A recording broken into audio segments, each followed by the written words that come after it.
We know she was clever because of her hands, hers the first opposable thumb.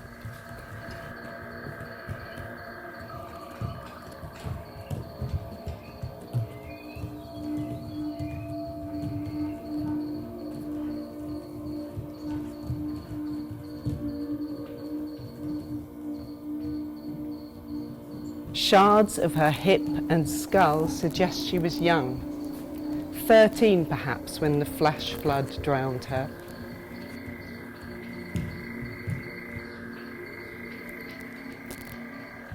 Erect she stood, lithe as a gymnast, 4 feet tall, our innocent progenitor, sleek-furred technician of flint and straw. Here are her knuckle bones.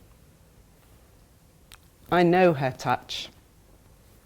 Though she could easily snap my wrist, she is gentle in my dream. She probes my face, scans my arm. She touches my hand to know me. Her eyes are grey in the dream and bright. Little mother, forgive me. I wake you for answers in the night like any infant. Tell me about touch. What necessities designed your hands and mine?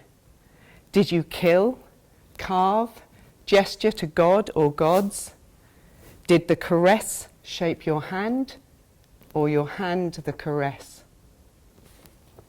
Michael Donaghy. Welcome.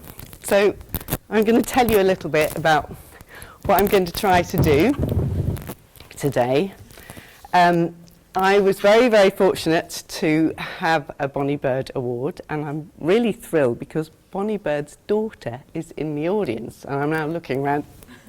Heidi, all the way from California, and Bonnie taught me at the Laban Centre in the 80s, and I met Heidi then, and we see each other once a year, and it just happened to coincide. She said, I'm coming, so although she's very jet-lagged, she's here. So it's rather thrilling to be talking about something that wouldn't have happened without her mum. And it's about mothers as well, so there you go.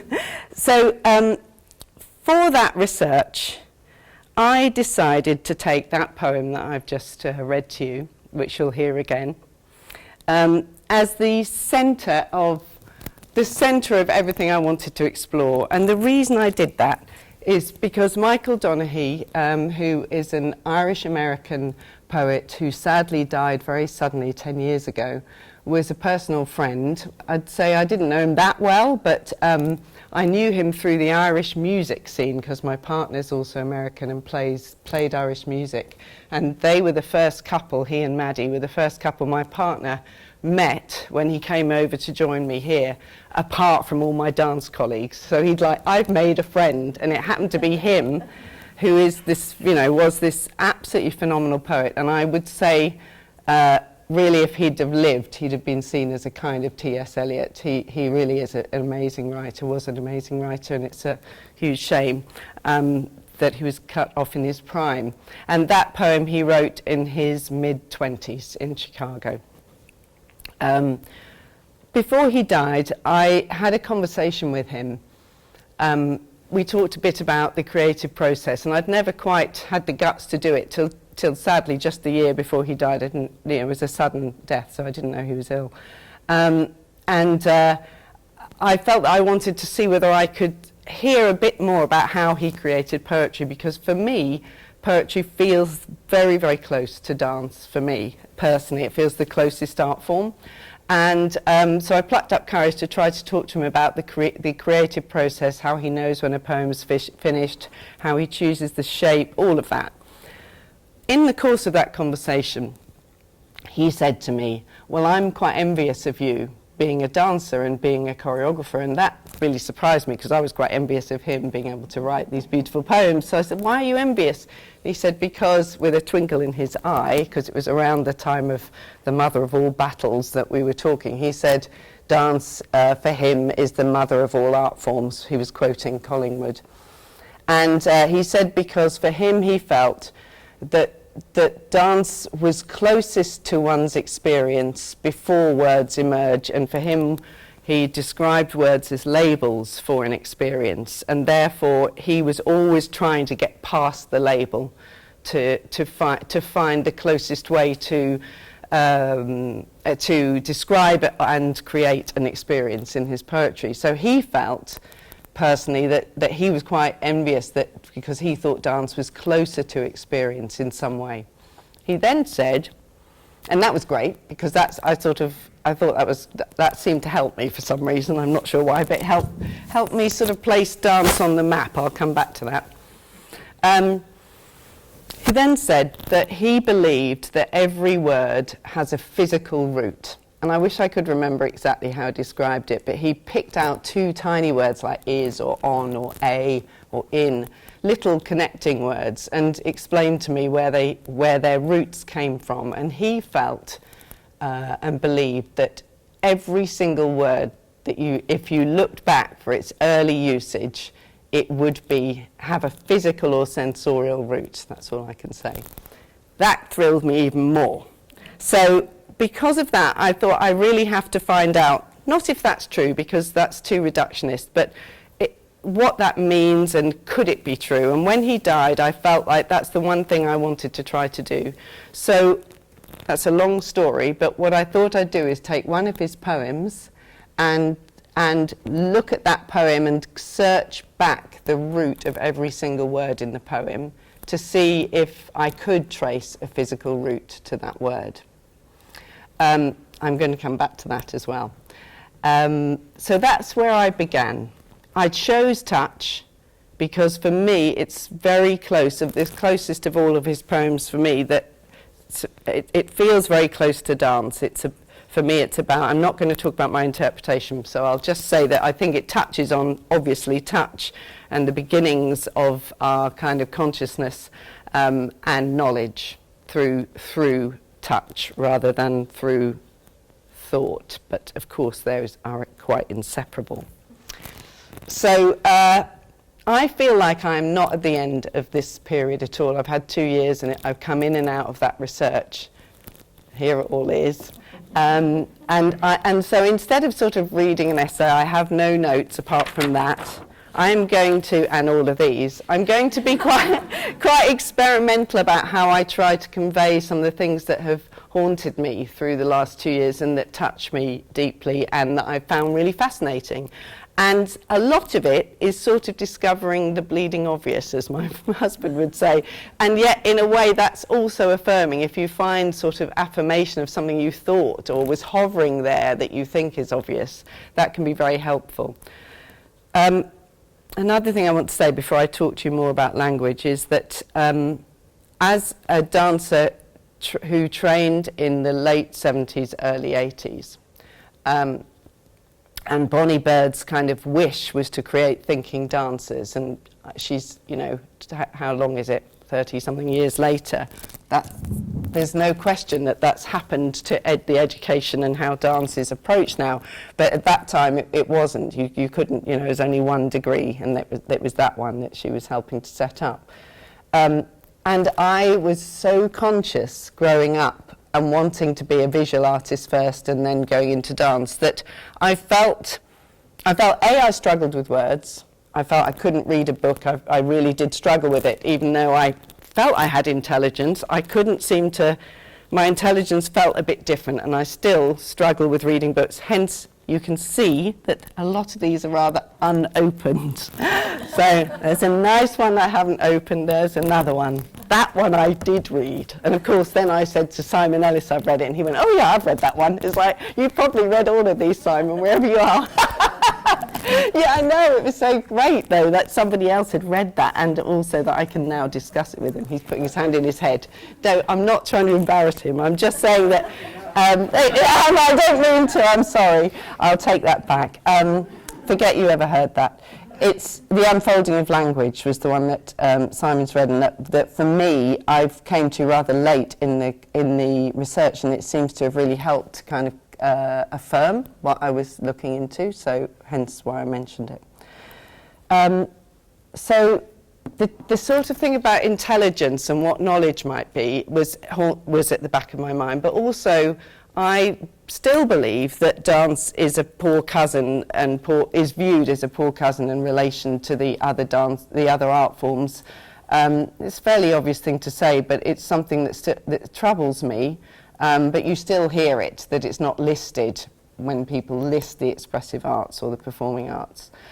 And I'm not sure why. I think I know why that is, so I'm going to be a little bit blunt and say what I think it is, but obviously we'll have time to talk at the end, and I'm sort of slightly saying it in a, perhaps slightly overstating it, but let's have a go. So I think there's a kind of institutional prejudice against what we do. I think it's marginal because it has no cultural traction or institutional purchase. When I tried to meet with linguists who would see themselves as scientists, I had difficulty when I wrote emails saying who I was, what I would like to talk to them about, could we have some shared discussions. It was no every time. And I think that's because I don't seem to have anything to offer them, but also there's a sense that if I'm going to have a kind of woolly approach and be quite lateral in my thought processes, that's not reductionist, and the scientist has to be reductionist. So if linguistics and semiotics might be seen as a soft science, maybe to be taken more seriously, they have to have a kind of sense of reducing everything down. And that may have been one of the problems, because reductionism still bestows legitimacy. And an example of that might be a couple of things that I think relate to this. The difference between genetics and epigenetics. So if you're looking at genetics, you might think of it as a strict descent through the DNA chromosomes for your morphology, or if you're an epigeneticist, you'd be looking at the proteins, the food your grandparents ate, the environment you've grown up in, the environment your grandparents, your great-grandparents, your great-great-grandparents. You would look at it much more horizontally. It's a bit like saying that you evolved to be a more competitive, internally driven person, or it's the relationship between the inner and the outer. It's the difference between Dawkins and Mary Midgley, who's seen as the mother of systems biology, looking at everything, conceiving of it as relationships, relations to other organisms and to the environment. So I use that kind of way of thinking to kind of help me to see that this is sort of okay. And so all these strands of thought that come from this one poem, I'm going to try and share bits of them with you tonight, and I hope that makes a bit of sense. It's experimental, we haven't rehearsed it. The dancers here, this lovely group of 7 dancers from Roehampton spent 3 days with me experimenting with metaphor and experiential states, and which I thought they did brilliantly. Then they're trying to go back into some of the states that we found ourselves in and just be there with you through this, in and out of this presentation. Okay, I'm going to have a go at language. When I said about the bleeding obvious, sorry, I'm being recorded, aren't I? I'm swearing. It's obvious to me, when I stop and think about it, that every word must come from our bodies, and our bodies in relation to the environment and to others, because that's the only way we experience being alive. So that seems really obvious, but somehow I think we're a little bit led to think of thought and words as very, very separate from the body, and the mind being separate from the body seems to, perhaps from the Enlightenment onwards, has that separation is very strong. So the thought that words might come from the body seems less important somehow. And the book I was mentioning, The Unfolding of Language, but also Metaphors We Live By, which I haven't read yet, but that I'm going to, that's my next book, does actually affirm what Michael said, even though some of the linguists I wrote to said that was just not possible to say. And I'm going to do my very best to try to explain what I mean. So I'll do my best. It's very bodged together from a big book, and from, it's quite complicated, but on another level simple. So I'm just going to read a few of these cards out. Bear with me because they may not flow quite in the same way as my speech now, but I'll read a few. So these cards are bullet points for me from the different sources of information over the last 2 years, and you'll get a chance to see them later. So the first thing I want to say is that the root of the word writing is scratching. So language seems, I'm going to quote Guy Dietzschner, who wrote the Unfolding of Language. I'm going to quote him directly. Language seems skillfully drafted. You can't imagine anything other than the most perfected handiwork of a master craftsman. How else could this instrument make so much out of barely 3 dozen morsels of sound? In themselves, they amount to nothing more than a few haphazard spits and splutters. Run them through the cogs and wheels of the language machine, let it arrange them in some very special order, and there is nothing that these meaningless streams of air cannot do, from sighing to the interminable ennui of existence. Such a lovely quote. So we don't really notice it, but language conceals its art.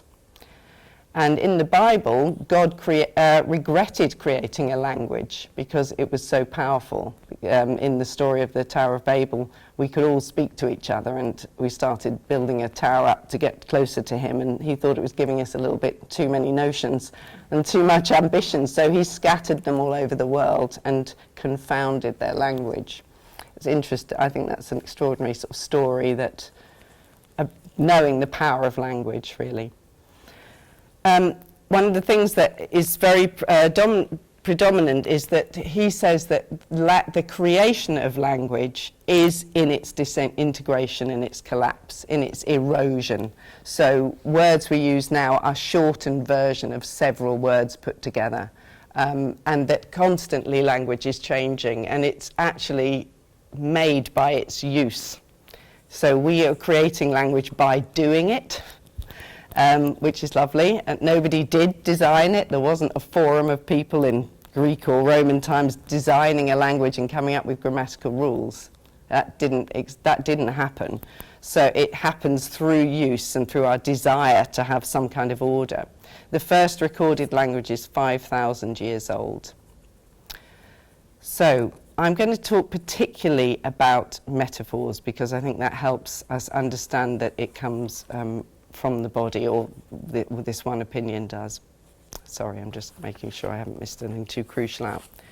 So he would say that metaphor is the chief mechanism through which we can describe and grasp abstraction, and that metaphors flow through linguistic structure of language from the concrete to the abstract. And he would say that I would say concrete is of the body. It's material things you can touch. This table is concrete. We know it's a table because we touch it and see it. It's our relationship to it. That's concrete. So let me give you some examples. Our language is full of metaphor. Tough decisions, curb their power, put forward an idea. All of those are metaphors, but we don't think of them. Tough decisions. Tough means a rough surface. So that's a metaphor for a tough decision, whereas you wouldn't say a severe steak. So it doesn't go the other way, if you see what I mean. Curb means to put the bit in a horse and have power over that horse. So curb the power. So that comes from our use of domestic animals. Put forward an idea, that's a spatial term, but actually it's a walking term, to go forwards. You can't put forward an idea, because an idea doesn't exist, but we have to make it concrete for us to get it. So, for example, here are some words for thought. We grasping, getting, following, catching, getting to the bottom of, having, grappling, seizing. Are you with me? So all of those are physical actions to seize a thought. So in other words, the physical knowledge of those actions helps us comprehend and deal with abstraction. So in a lovely way for me, in my very simplistic view, because I think there's something quite naive about some of the things I'm thinking about, is for me that gives dance massive power, or it helps me think of it as having cultural, whatever I said, traction or purchase, because thought comes from our physicality somehow, or we can only think of it in terms of what we know in our body. But they're all physical words, yeah, and they're all metaphors. So here's some other lovely ones that I liked. To discover, to remove the cover from, to suggest, carry under, sarcastic, flesh-eating, employ, to fold, decide, to cut off, assessment, to sit by, thrill, to pierce. And then cooking metaphors are very useful as well, which I think are also very physical. Seething, chewing, digesting, feeding, simmering, brewing, boiling, fermenting, devouring, sweet dreams, food for thought, half-baked. Always concrete to abstract.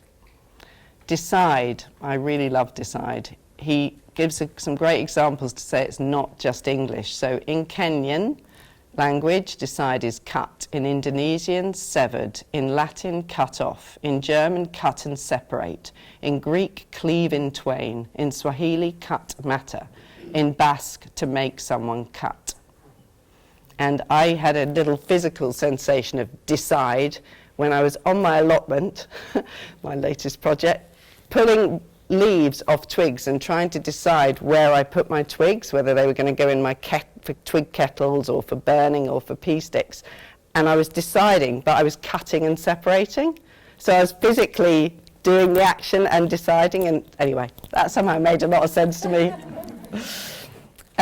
All words that we describe the material world from also come from a kind of physical root. And when we say lovely or gently, the word, the ly at the end comes from a word, that's the shortening. The ly was a word that meant in the manner of, and your appearance or your body. So, and the word abstract, the literal translation of that is a physical translation, to draw away, to pull a line or to draw a horse away, which I like. I'll just say one more thing, because I should probably be moving on. The other thing that I find really fascinating for dance is that whenever we talk about time, we can only talk about it in terms of space. So, let me get some. So, sorry, just going to find you some examples. From Monday to Friday, from is a spatial word. In January, in is a spatial word. At noon, at is a spatial word. Before the concert, before is a spatial word. It comes from, for is from the forehead and in front. So before is behind you. Yeah. There and are behind us. Arrive by. All those are spatial words. And every language does the same. So we could, and so time is an abstract concept, but as dancers, we really know about space and time being kind of inseparable. We've got to get from there to there in 3 beats. We have to kind of negotiate the space in terms of time. It's just part of a technique class, it's part of a rehearsing a performance, it's what the dancers are doing now. So in a funny way, we know that space and time are linked, and yet in the English, the Encyclopedia Britannica, it says common intuition previously supposed no connection between space and time until Einstein, and yet our language couldn't separate them, and certainly the experience of dancing makes me feel I can't separate the here and the now, which is space and time. And if you are in the here and now, just to get a bit poetic, it means you're present. So for me, presence on stage is being in the here and now. So to be present, which for me is being alive and kind of almost displaying your aliveness, for me is being in the here and now, and those two things linking. And just, I'm just going to read you a poem. I get so nervous, I do know these off by heart, but I just have to have it there in case. The present, it's beside touch. He must have written this in his 20s. It's his most famous poem. For the present there is just one moon, though every level pond gives back another. But the bright disk shining in the black lagoon, perceived by astrophysicist and lover, is milliseconds old. And even that light's 7 minutes older than its source. And the stars we think we see on moonless nights are long extinguished. And, of course, this very moment, as you read this line, is literally gone before you know it. Forget the here and now. We have no time but this device of wantonness and wit. Make me this present then, your hand in mine, and we'll live out our lives in it.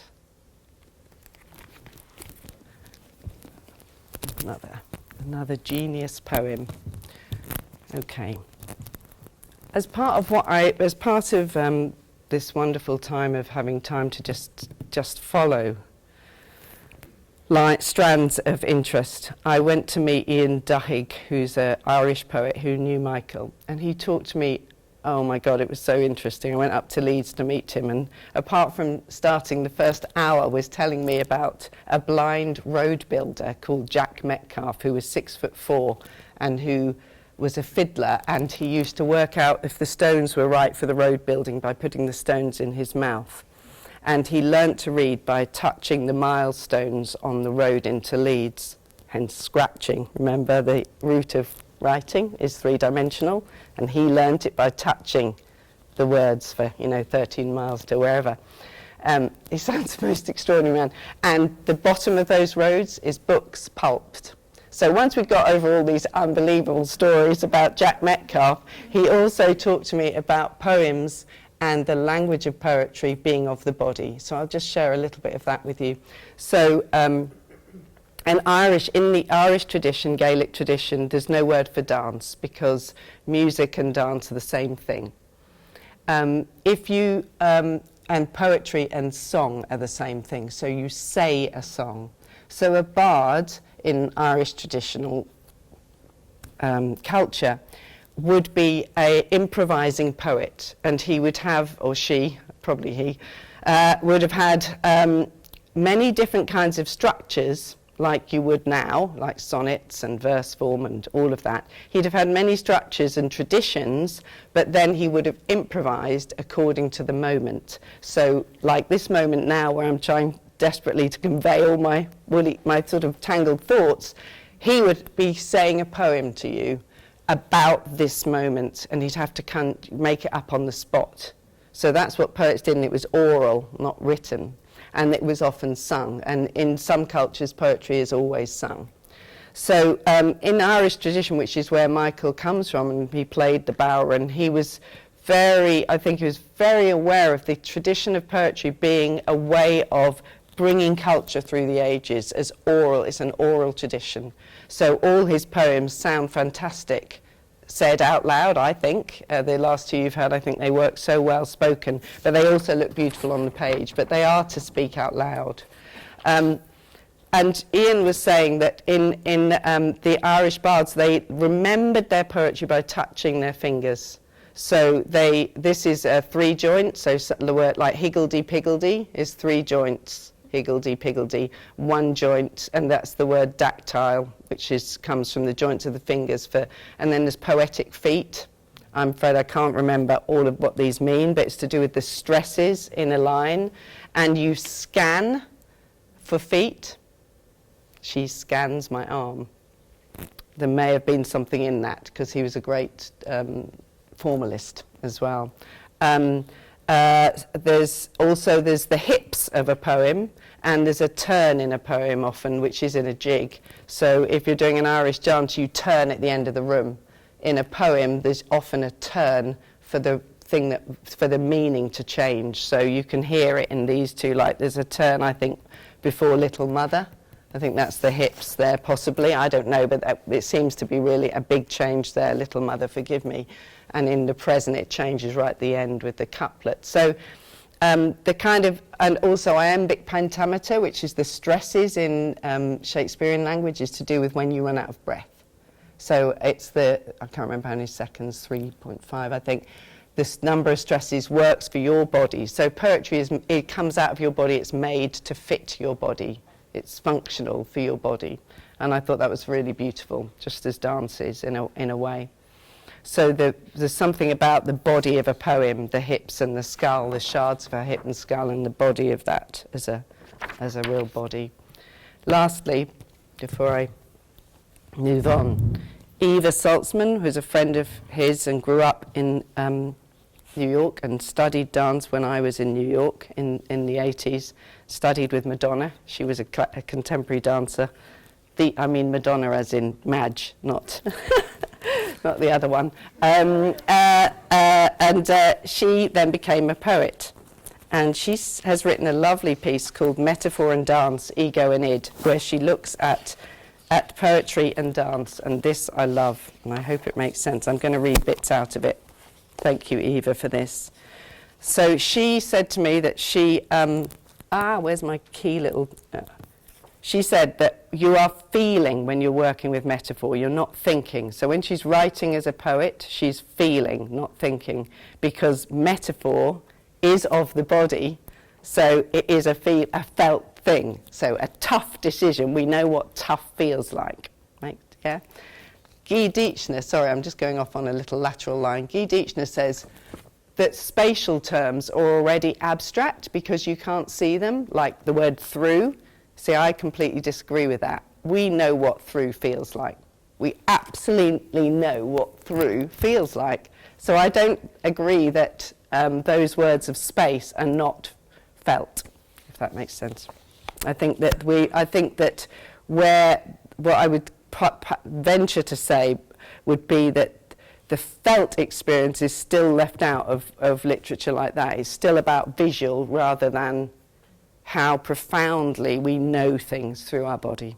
So she would say she knows when the poem is right because she feels it. Once I taught a workshop for dancers seeking inspiration for dance writing, that tricky business I'm attempting here. They claimed not to read or understand poetry, yet with uncanny accuracy, their intuition fast-tracked to a metaphor's heart with barely a glance at the component words or images. Dancers told to imagine the spine as a shoal of fish get straight to the point, first understanding bodily and then enacting the movement of an entity capable of a shifting divisibility and elasticity, a parade of fish undulating sideways, lengthening and drawing back in. Words explaining mechanics, a mere prelude to those intended to elicit from students their conception of a movement's impetus and nuance, so that it is experienced firstly and then performed from the inside out. To elicit from a student a dance exceeding the sum of its mechanical parts, the aim of poetry too, it turns out that the direct route, far from being direct, is inefficient and inadequate. In fact, metaphor's indirection is the most direct route, just as its aim in poetry is towards the closest approximation of truth ever possible. So in other words, she's sort of saying that as a dancer, and certainly for me in a sort of more somatic world, metaphor is the quickest way to get the quality out of the body. So when I'm teaching people who have never danced before, I never count, I never tell them where to put their arm, but I might say, open your arms like a sunflower looking for the sun. And if that doesn't work, with young people, I might say a satellite dish looking for messages. That works better. So you kind of have to get the right metaphor, but it'll be there. Whereas if you say, put your arms out to the side, you're just going to get that. So for me, metaphor is how I teach.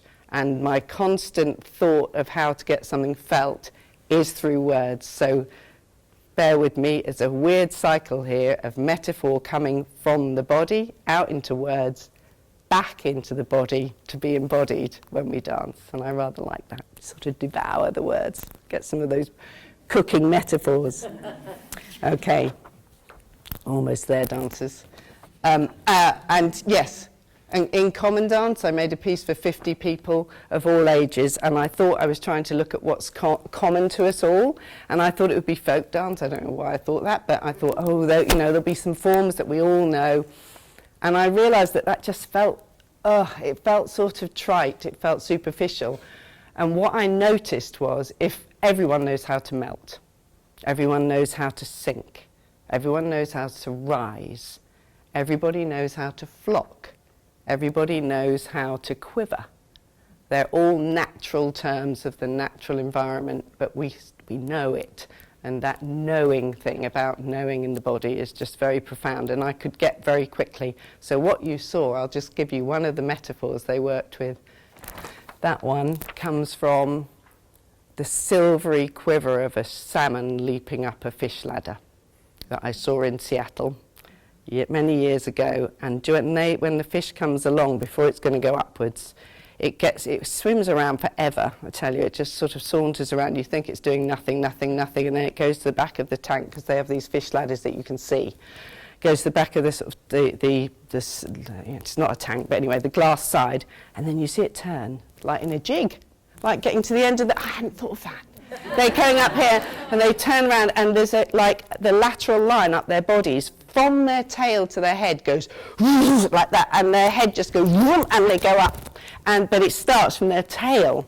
And I love that feeling, and it also reminds me of that feeling when an angel walks over your grave, they say, where you go, that shudder. That's what that was. We all know what it is. Okay. I'm going to read the poem, and then we'll come out and go into the next one, okay? Touch. We know she was clever because of her hands, hers the first opposable thumb. Shards of her hip and skull suggest she was young, 13 perhaps, when the flash flood drowned her. Erect she stood, lithe as a gymnast, 4 feet tall, our innocent progenitor, sleek-furred technician of flint and straw. Here are her knuckle bones. I know her touch. Though she could easily snap my wrist, she is gentle in my dream. She probes my face, scans my arm. She touches my hand to know me. Her eyes are grey in the dream and bright. Little mother, forgive me. I wake you for answers in the night like any infant. Tell me about touch. What necessities designed your hands and mine? Did you kill, carve, gesture to God or gods? Did the caress shape your hand, or your hand the caress? Shall we go?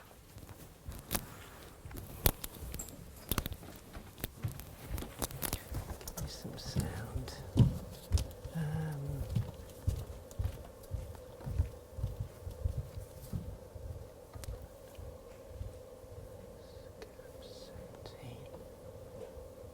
Bear with me. Okay.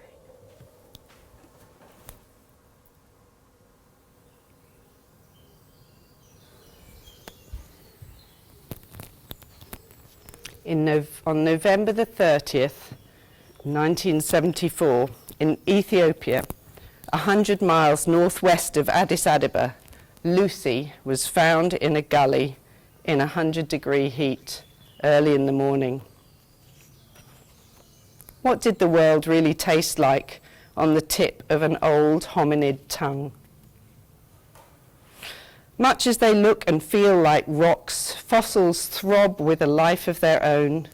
They remind us of emotions and feelings inconceivably distant now, of satisfactions, fears, angers and pain, all experienced by our forebears.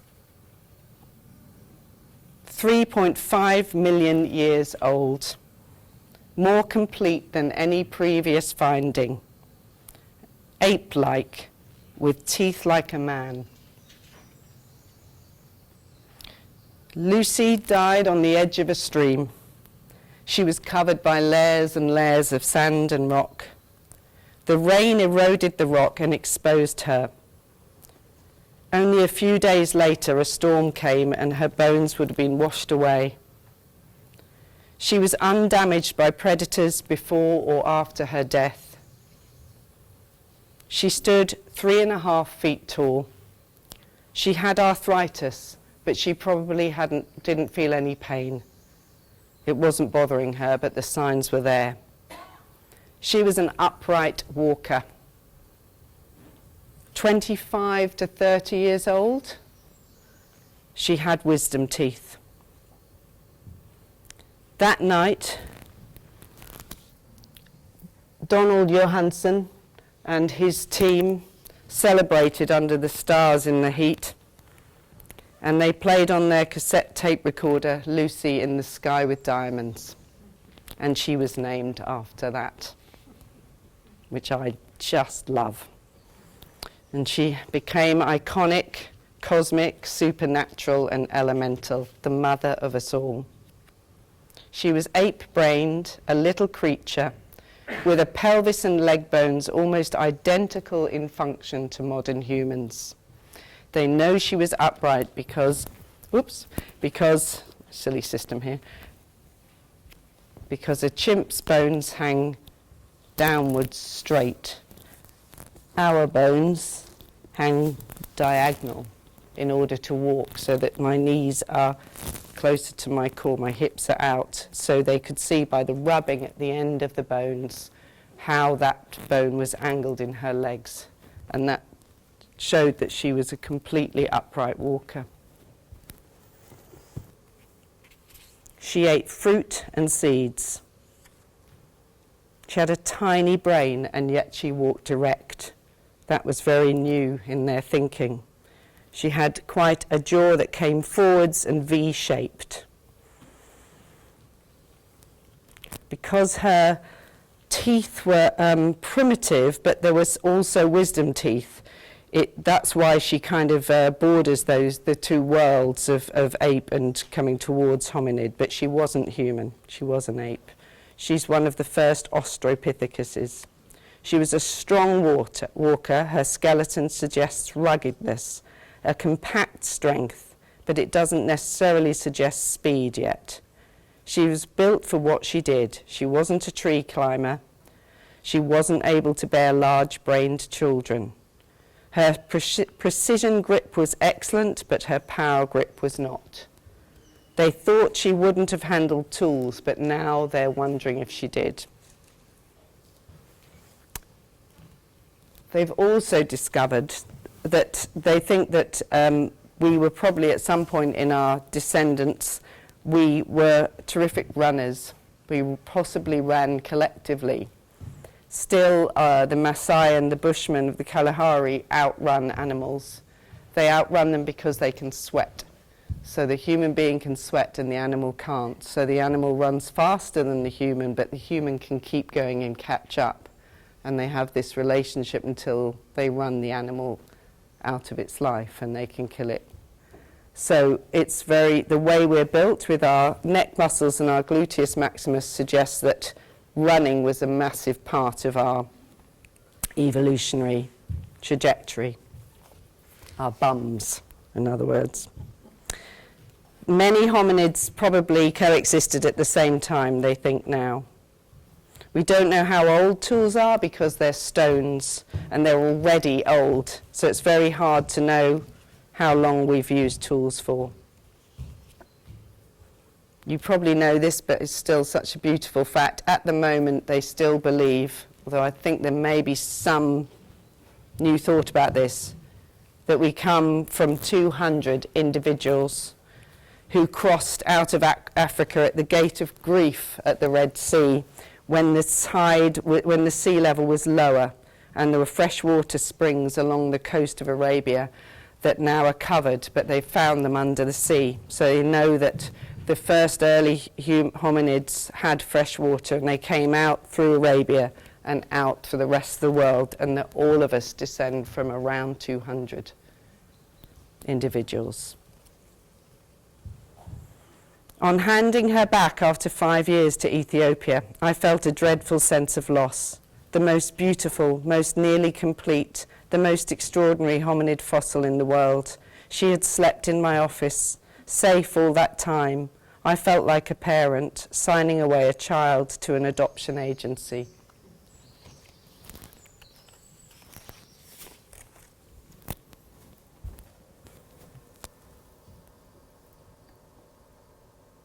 Thank you, dancers. Thank you. It's great.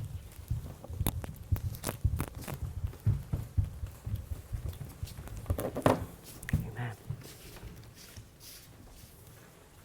So this poem is Lucy. He's addressing Lucy. Michael loved communing with animals, and he used to go to London Zoo every month.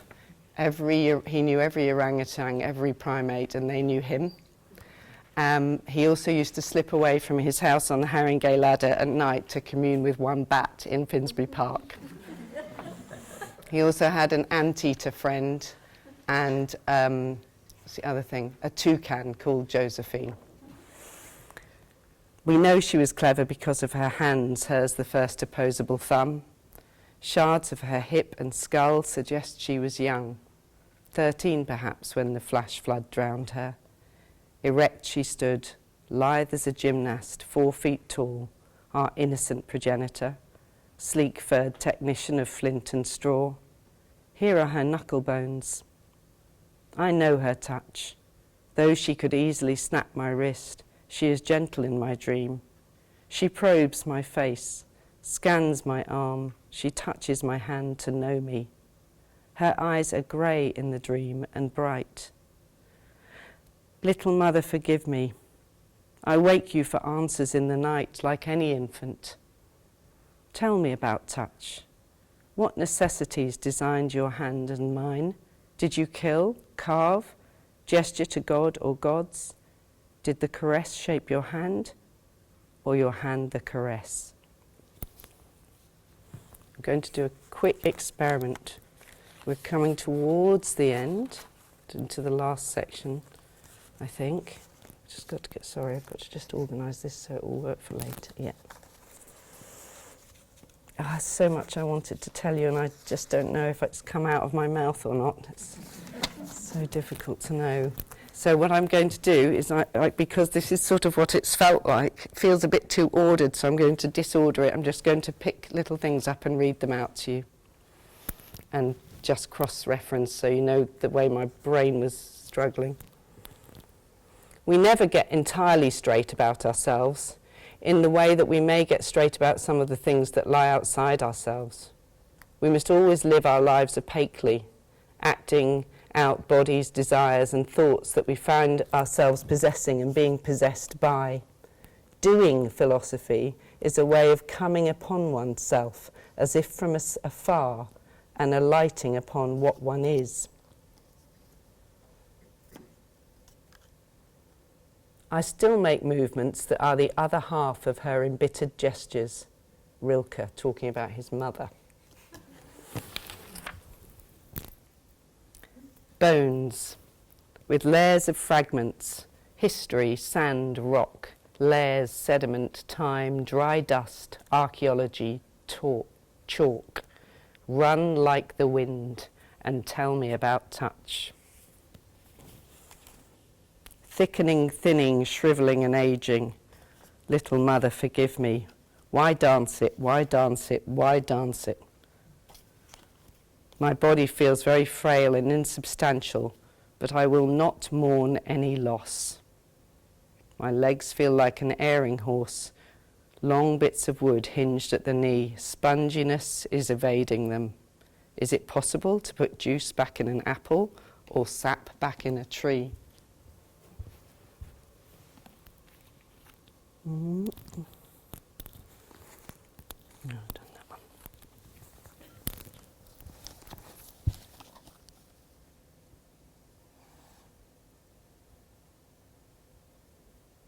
Me. It's a difficult one. Me is the object, how you see yourself, seen by others.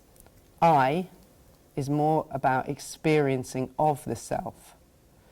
If I touch you, am I touching you or are you touching me? The liminal space, self in relation to the world, extending into the world, genetically we extend both ways. Is the corporal self at the end of your skin?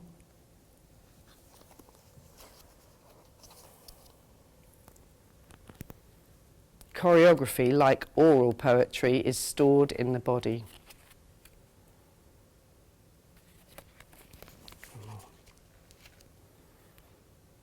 Is touch in this poem distant touch, secular love and divine love?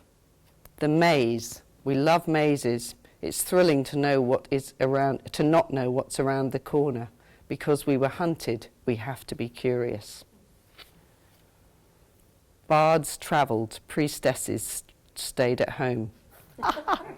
All trained in poetry and music, mystical lineage. The voice is the longest arm, the physical extension of the body. Consonants, definition of words, vowels, emotion.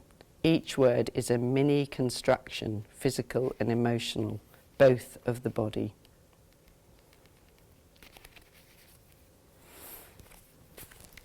Okay. I think I'm going to put this out, actually. Charlie, do you want to just hold one end? Yeah. I think it might be, and then we'll go on, move on. Front. Yeah, and lift it up. So if we go out to the edges, and then lift it upwards. Sadly, I didn't manage to finish. I've got as far as halfway through the S's, so I still have the T's and the W's to go. But there's the poem, and those are all the roots of each word. Forgive me, Michael, because the one thing he hated was people dissecting poetry in schools. So he would just hate me, so I'm so sorry. But it's not about meaning. It doesn't change the meaning. It was just I used it as an exercise. So I'm going to give you one meaning of a word. Let's see. Which one did you like? Because I gave you a few. Do you remember? Which one? There was one that was super inspiring. I don't. Was it dream? Dream. Which one? Clever. Clever. Clever. Where's clever? Okay. Clever. Okay. Good one. Skillfully alert, ready, nimble. Clivers are claws or talons, clutches. So clever means nimble of claw. In other words, clever means good with your hands. Yes!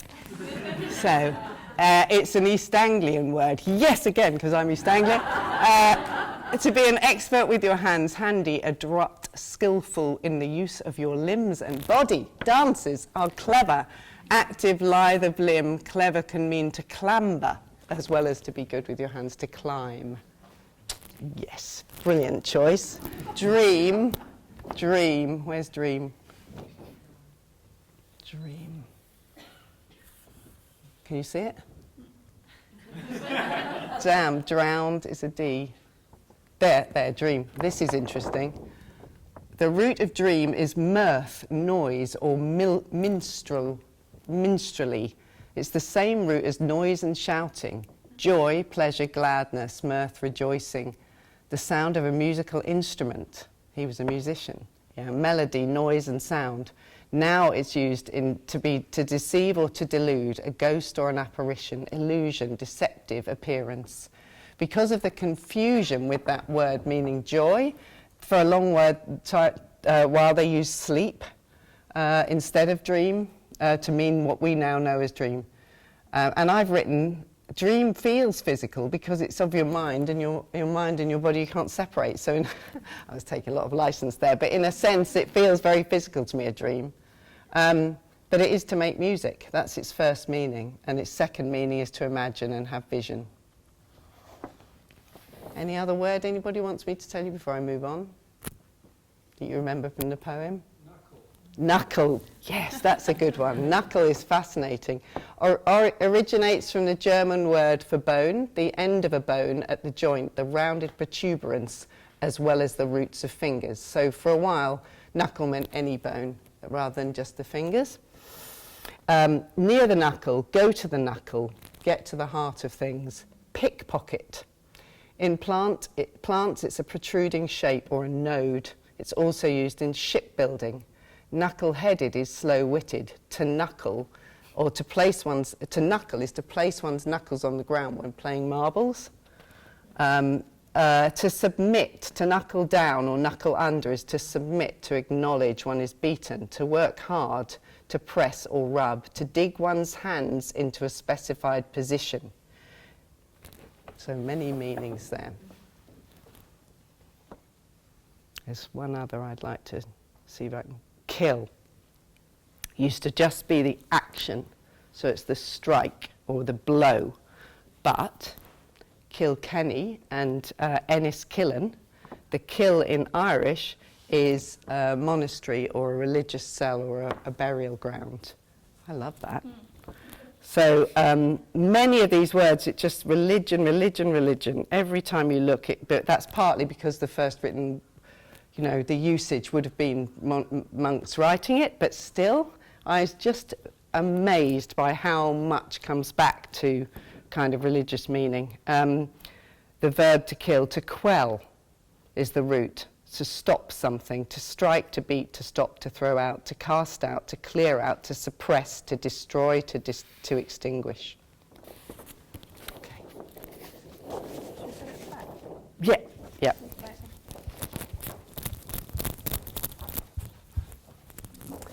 Okay. So we'll put the others out.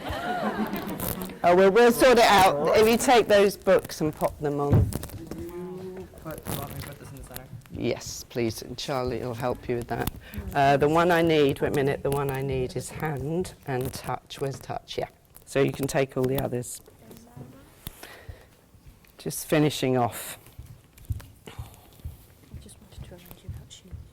Oh, yes, thank you. Thank you very much. Could you maybe take your shoes off?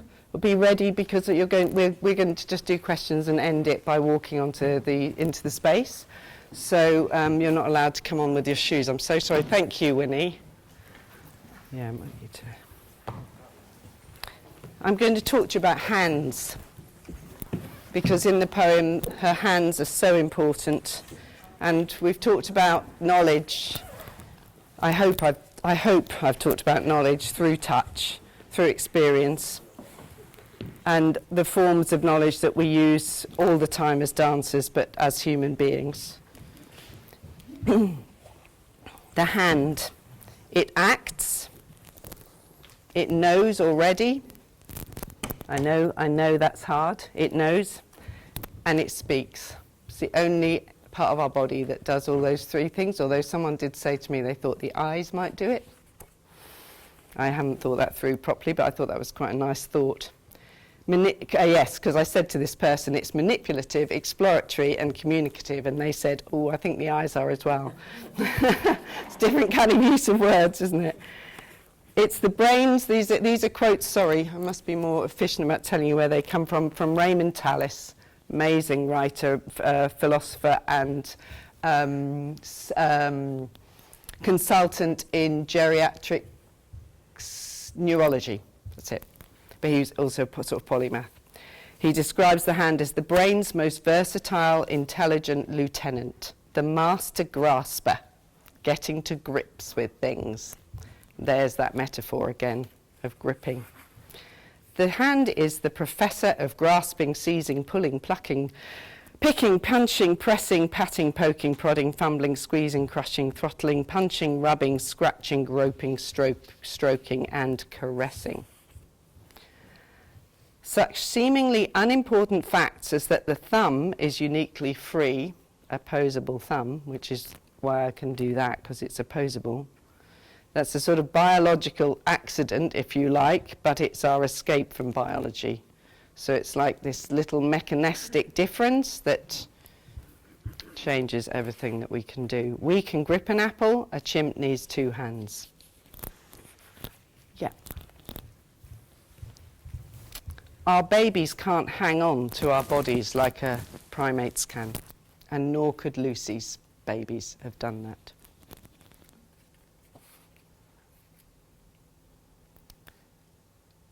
We have the same bones as chimps, but our thumbs are larger and stronger.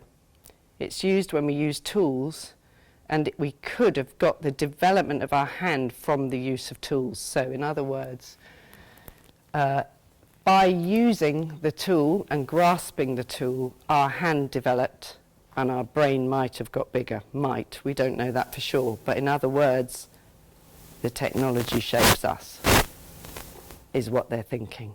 Does the caress shape your hand or your hand the caress? I find that immensely scary, but probably true, especially when we think about what technology is like now. In chimps, all the fingers are firmly attached. In humans, we have a more flexible, all of them are more flexible except the third finger.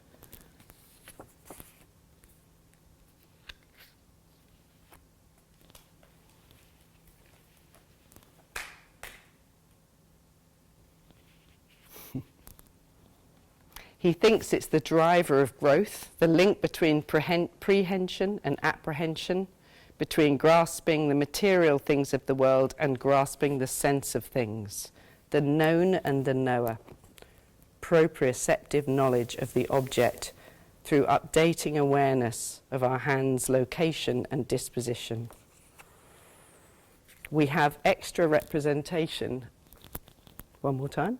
We have extra, whenever you're ready, we have extra representation of fingers in the cortex of the brain, as if our fingers are much bigger.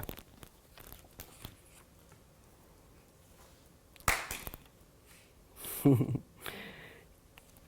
give you some music.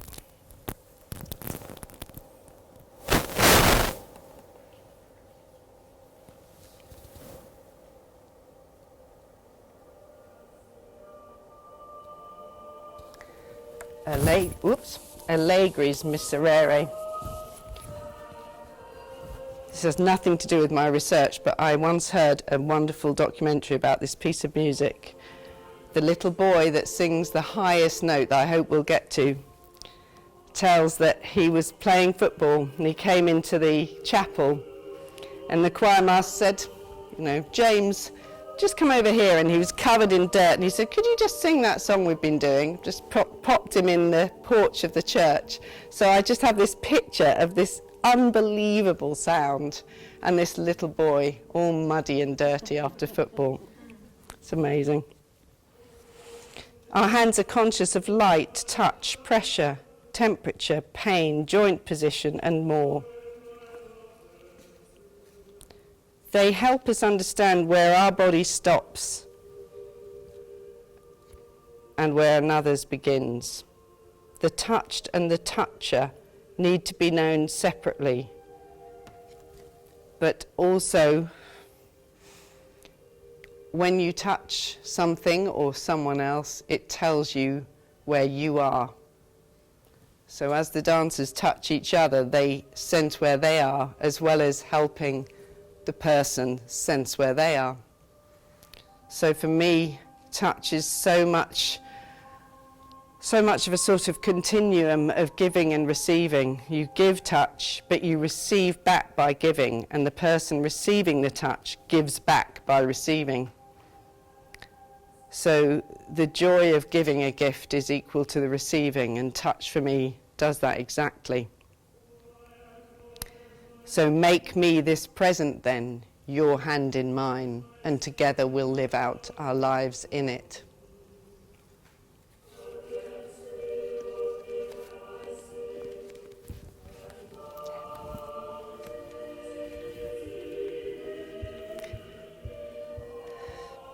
Skin is many layered.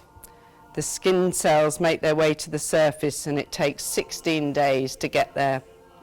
The skin is like the mother of all senses. The outer layers look outwards and the inner layers look inwards. The skin is the nervous system on the outside.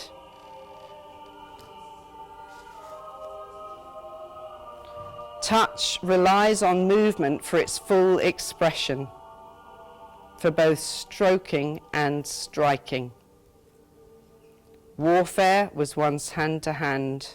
Food was shared, touched and eaten. Social kissing was once the norm. Touch is the one sense that can provide us with the sensation of our mental processes.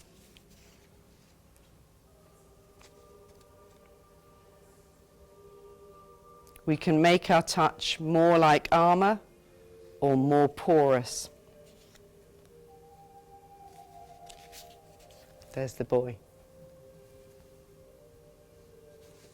We touch and we feel more present, and they feel more present.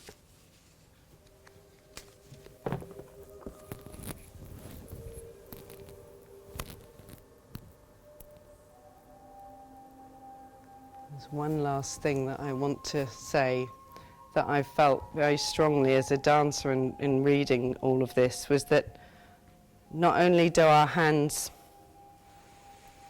help us know everything, but they fit into somebody else's body. Look at that. No other animal can do that, really. So I can connect with Heidi through my hand so completely because my hand fits hers, and my hand fits her head and her shoulder. But it equally fits my shoulder and my head and my heart. So my hands can hold myself as well, and I just find that kind of extraordinary. So I'm just going to fade the music out,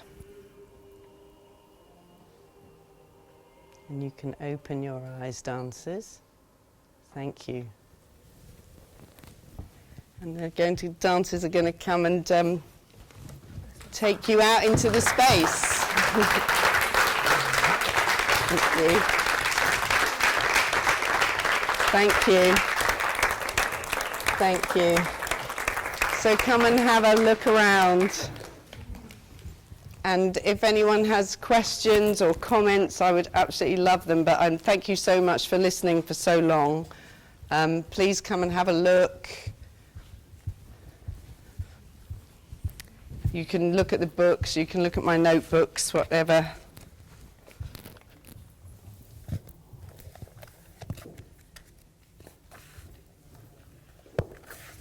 I'll give you a bit of music. It might be nicer for you. Yeah, a little bit of atmosphere.